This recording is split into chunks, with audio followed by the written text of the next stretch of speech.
کہ قربانی جو ہے وہ سنت ابراہیمی ہے، اس کی ادائیگی آپ حضرات قانون اور ضابطے کے دائرے میں رہتے ہوئے کریں۔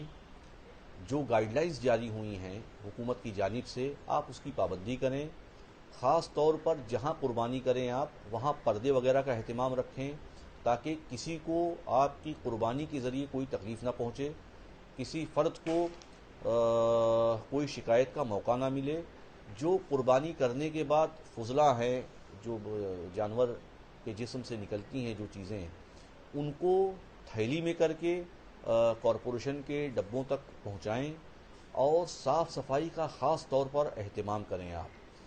خون آلود کپڑے پر خون لگا ہوا ہے اور آپ اس کپڑے کو پہن کے شہر میں نہ گھومیں، یقیناً اس کی وجہ سے شر پھیلے گا، فساد پھیلے گا۔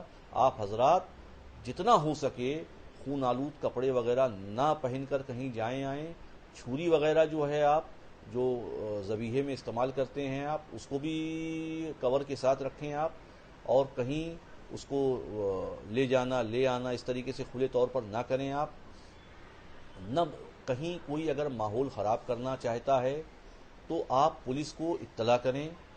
ہر طرح سے آپ کو امن و امان کا خیال رکھنا ہے، اور قربانی کے گوشت میں غریبوں ضرورت مندوں کا حصہ ہے، آپ ان تک اس گوشت کو پہنچائیں۔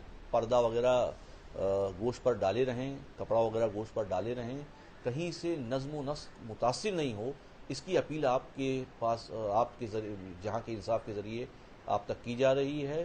ہر طرح سے قانون اور ضابطے کا آپ خیال رکھیں اور اپنی عید کو خیر و عافیت کے ساتھ پائے تکمیل